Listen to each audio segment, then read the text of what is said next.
Assalamu alaikum wa rahmatullahi wa barakatuhu.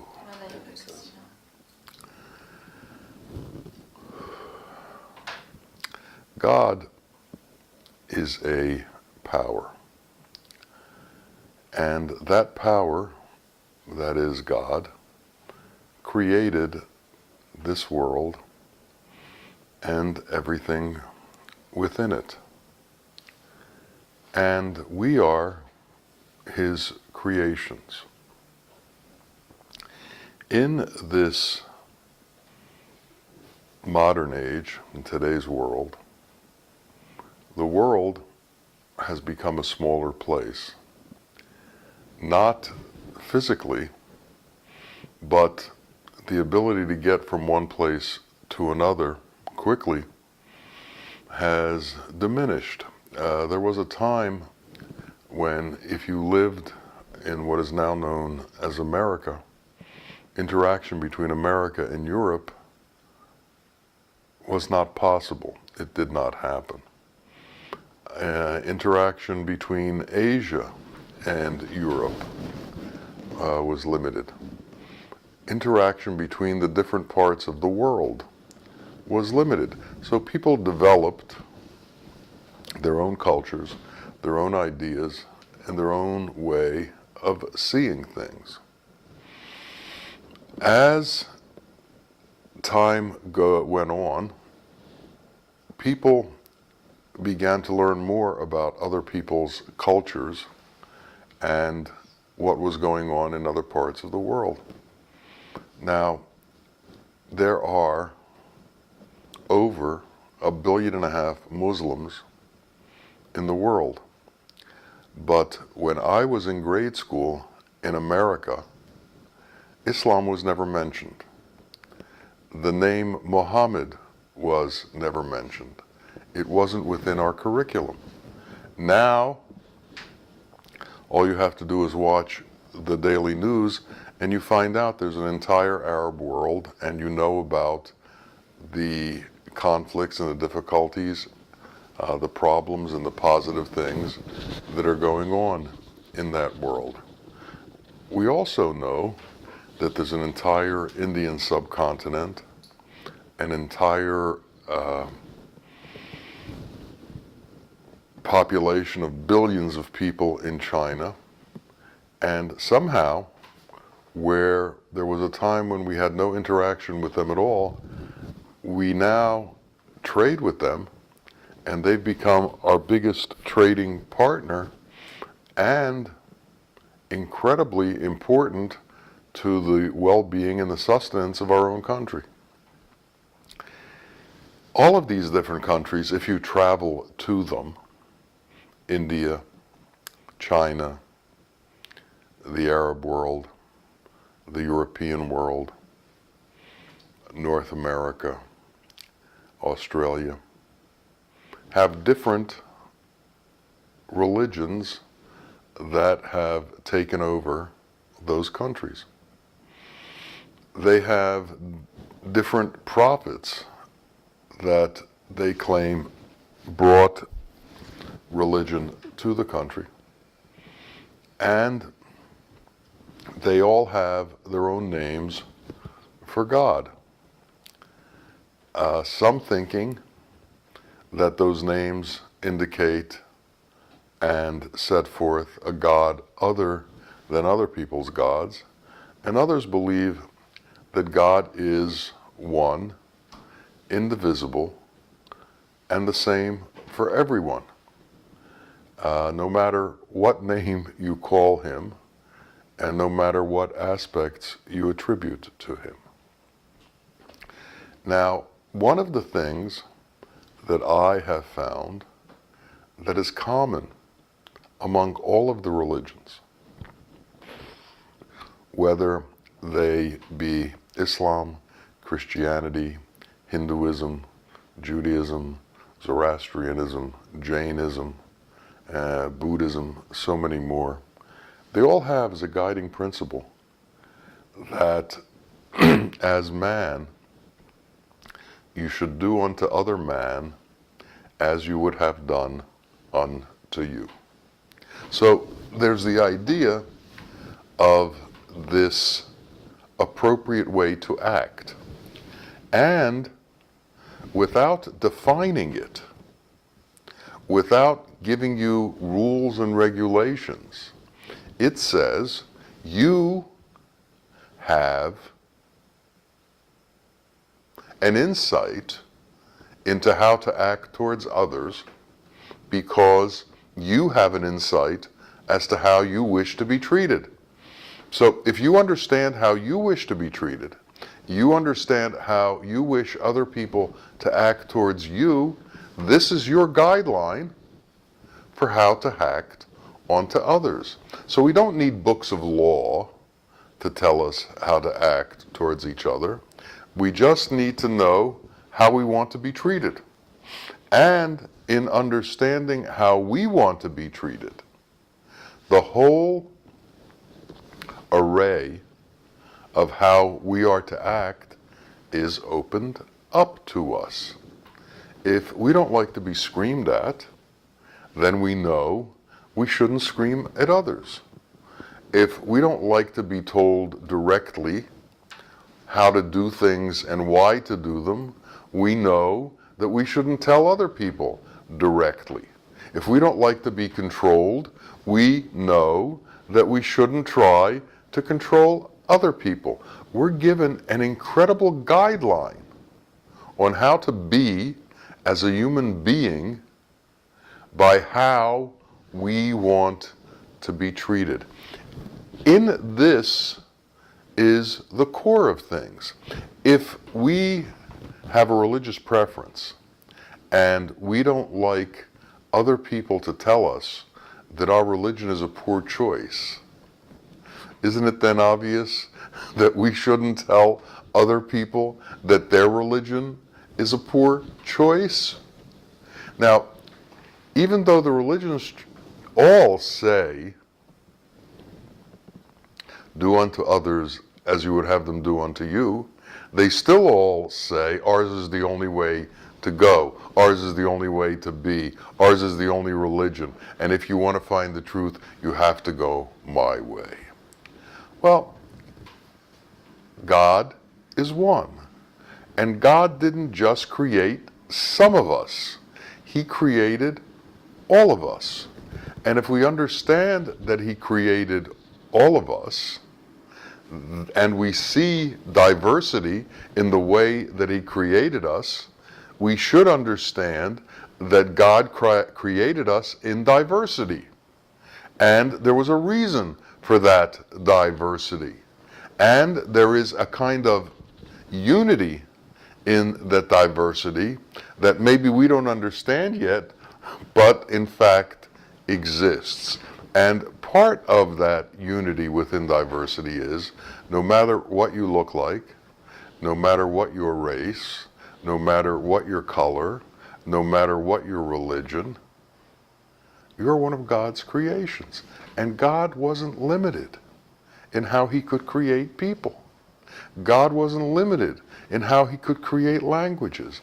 God wasn't limited in how religions could be created, which gives you more insight into God. God is not limited. God doesn't have limitations, and we should not try to put limitations upon Him. When we begin to say, this is the only way, there is no other way, we are beginning to put limitations upon the Creator. And the Creator doesn't have limitations. And the Creator can do what He wants, as He wants, when He wants. Now, if we want to fall in line with that truth, if we want to fall in line with the understanding that God is one and created all, created us and created them, then we have to understand that there is no difference between us and them. Which brings us back to treat others as you would have them treat you. Now, that doesn't mean treat others as you would have them treat you if they're within your social group, if they're within your religion, if they're within your language, if they're within your country. This is an expansive understanding that includes all of mankind. And we have to have that expansive understanding. We have to be able to include all of humanity. And in that, we can then find true justice in the world.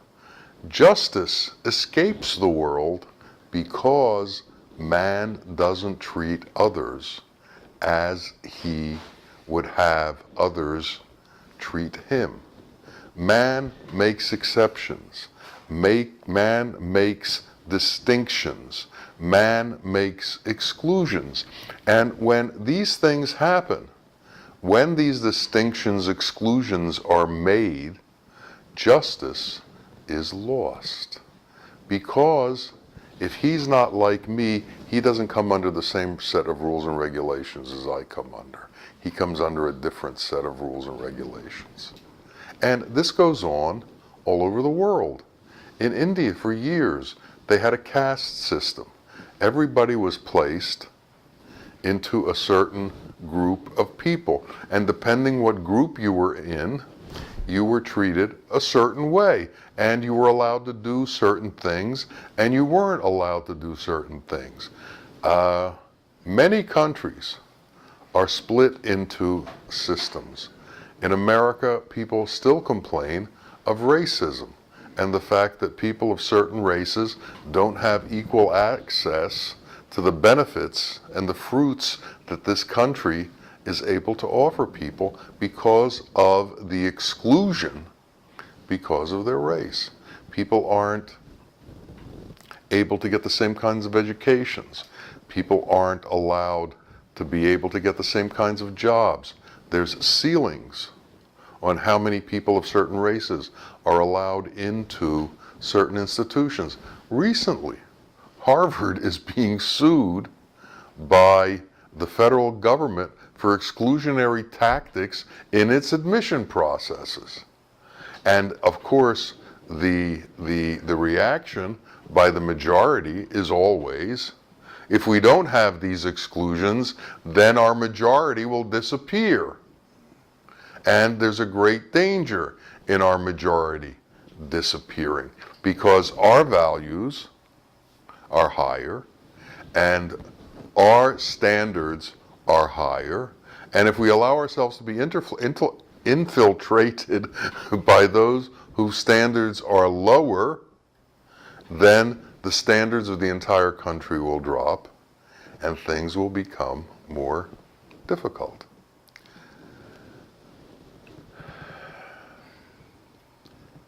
This is something that every country has to deal with. And depending upon the amount of true freedom and true equality within that country, those standards are set. We were set on a belief system that all men are created equal. But when those words were said, we had slaves in this country.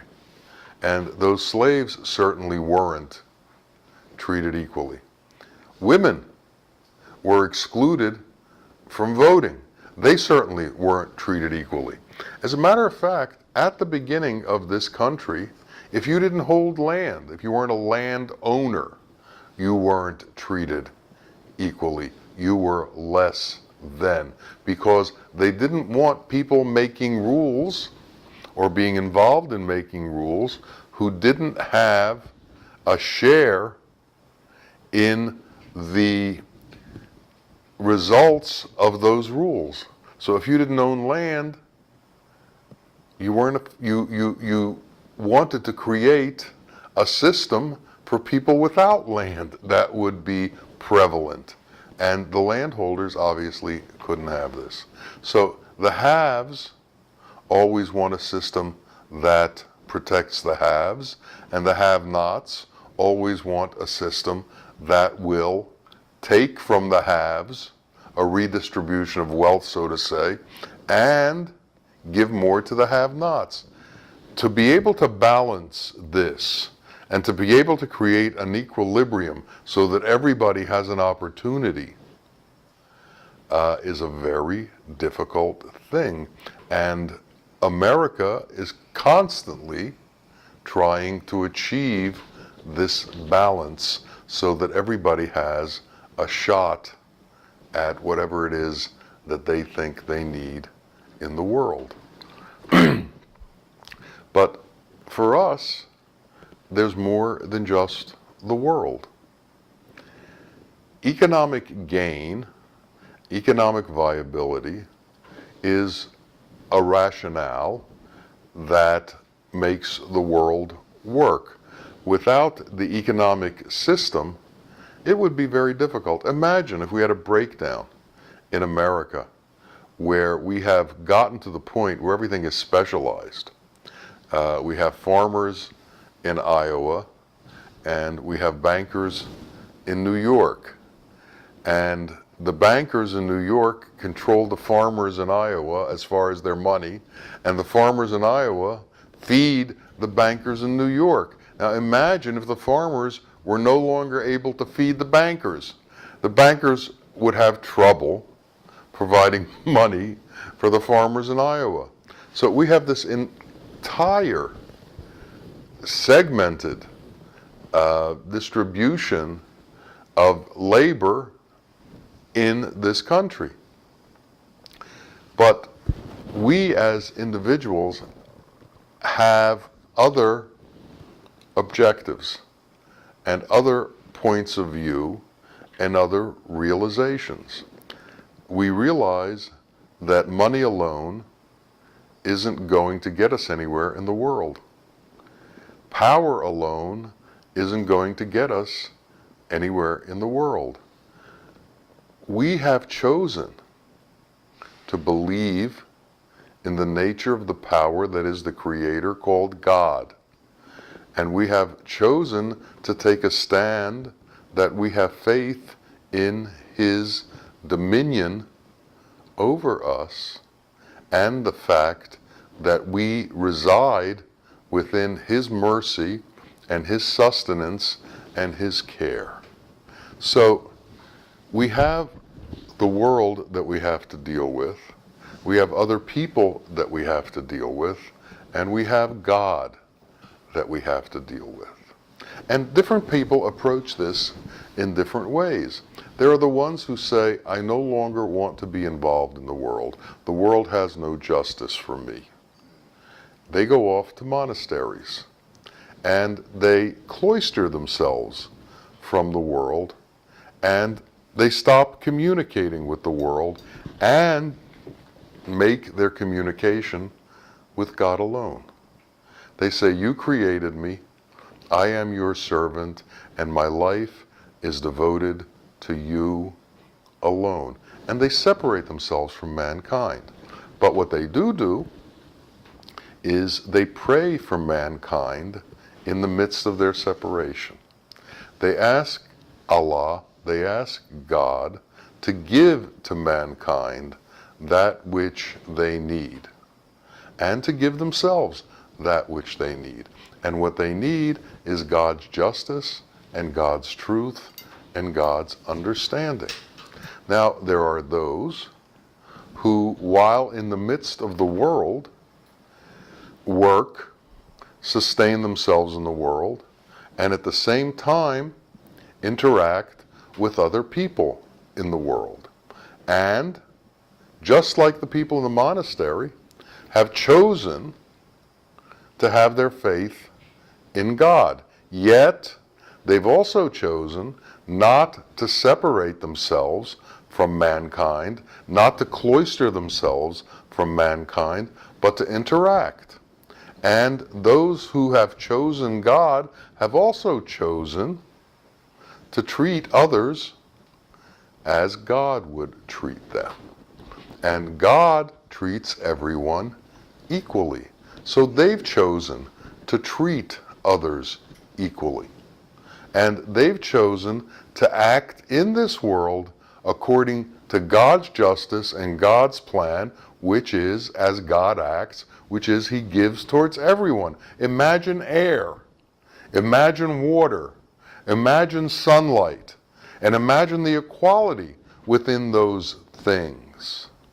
So can our own love be of that nature? Can our own emotions be of the nature of light, of the nature of water, of the nature of air, where it is given in fulfillment equally to all? If we can do that, then we're practicing God's justice in the world.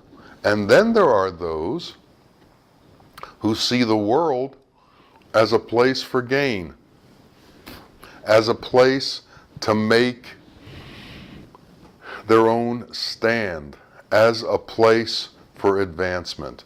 And these are the people who try to hoard God's treasures for themselves.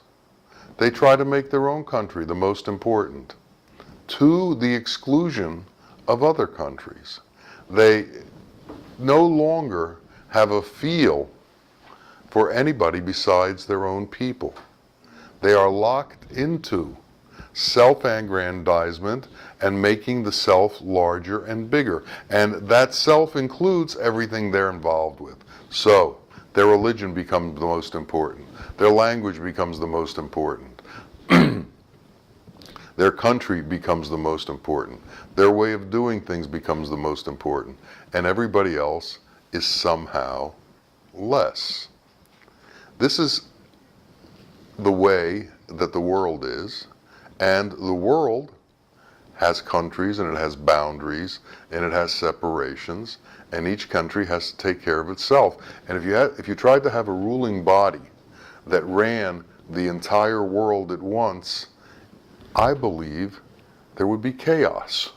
So you have to have individual countries who take care of their own and themselves.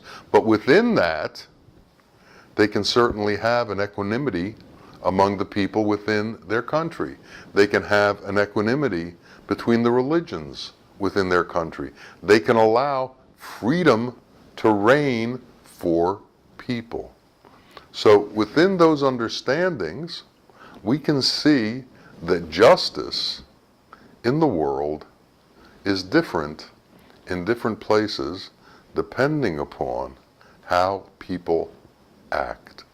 A worldly justice will take thousands and thousands of books of law to explain. God's justice can be summed up in a few words. Man's justice is either aligned with the world's justice or with God's justice. And we have to decide where we are aligned. So in our own life, we constantly have to make decisions as to how to act. And we're given a small number of people that we interact with. We're given, how many people do we each know? 100 people, 50 people, 25 people, 200 people. If we really know a lot of people, we might know 200 or 300 people. Well, these were the people we were given by God to interact with. How do we interact with them? Well, it all starts at the family. How do we interact with the family? Are we kind to the people within our family? Are we loving to the people within our family? Do we treat the other people in our family as if they were ourselves? Have we gotten to that point where we give our love freely as if we were loving ourselves? I was a lawyer in my past life. I had people come to me after 30 years of marriage wanting divorces. And I would say, what happened? He said, well, we haven't talked to each other for the last 20 years, and we stayed together for the children. And I tried to figure out, how can you possibly do that? How can you live in a household where you don't talk to the one other person in the household for 20 years? Well, it's not so unusual, I found out, and it happens. We have to make sure that that doesn't happen to us. We have to keep lines of communication open. We have to have transparency between ourselves and others. And to be able to have transparency, we can't have things that we hold in and we hold back. We have to be able to rid ourselves of the dark spots within our being. And as we rid ourselves of those, we become more light-like. And as we become more light-like, we become more real, we become more just, we become more open, and we become more God-like. So there is a transformation once this realization is made that God gave unto all of us, and God created all of us, and God gives to all of us equally. If we are the progeny of our Creator, shouldn't we try to be like our Creator? A lot of children end up going into the business or the type of lifestyle that their parents had. It's not unusual to find the children of doctors become doctors, or the children of lawyers to become lawyers, or the children of politicians to become politicians, or the children of farmers to become farmers, or the children of policemen to become policemen, or the children of firemen to become firemen. Well, we're all the children of God. So should it be unusual for the children of God to become God-like? Is it unusual for the children of God to see all people as equal? Is it unusual for the children of God to see all of humanity as being created by the one Father and see everybody else as our brothers and sisters? Is that unusual? Should that be unusual? And if it is unusual, why is it unusual? And the reason it becomes unusual in certain areas of the world is because people wish to dominate others. People can't let others be free. People can't let others choose as they want to choose. The Quran says there is no compulsion in religion. And that means that, one, you shouldn't try to force other people to believe the way you do. And two, you can't, even if you try. The inside of people can't be changed according to your whim. Externally, they may say, yes, I believe like you do. But internally, there will come a time when a knife will be thrown at your back because of your overbearing thrust on those people. There'll be revolt. That's what happens in this world. We need to be the ones who are outside of all of this. We need to become the ones who are satisfied with our Lord. And in that satisfaction, we don't have to look to power or fame or wealth to make us whole. We know that when our God created us, He made us whole. And that is sufficient for us. We can be all that we need to be in silence with Him. That can be sufficient for us, and that can bring us to the place of reality and the place of true justice in existence, to the place of peace and serenity and contentment. The Lord giveth, and the Lord taketh away, and everything is from the Lord. All praise is due to the Lord, and we are destined to return to Him. We came from Him, and we will go back to Him. That's the nature of this existence. And we have become smart enough to understand that we can't rely on this world for eternity. Eternity is only available through our God. All we have to do is look around at the world and we can see that everything disappears and everyone disappears. And there's constant conflict somewhere in existence. People, because of the satanic influences and the satanic nature, are unable to maintain equanimity with other people. People seem to lose the insight that for them to find peace, they have to allow peace to occur in others. For them to allow to have grace, they have to allow grace in others. For them to have freedom, they have to allow freedom in others. We need to grasp this fundamental understanding of our own being and our own nature and our own ability to find peace. As we allow others to be peaceful, we will be peaceful. As we love others, we will gain love. As we allow mercy, we will have mercy applied to us. As we allow compassion, we will have compassion applied to us. So we have to become the givers of God's goods. God is the ultimate giver, the infinite giver, the one who gives everything, and our hands have to become His tools to hand out His bounty into this world. And as we do that, we will be given to. There's a reciprocity in this world that we have to understand. As we give, so shall we get. As we treat others, so shall we be treated. So, there is a consequence to what we do. There's an infinite justice in what we do. As we apply justice correctly, justice will be applied to us.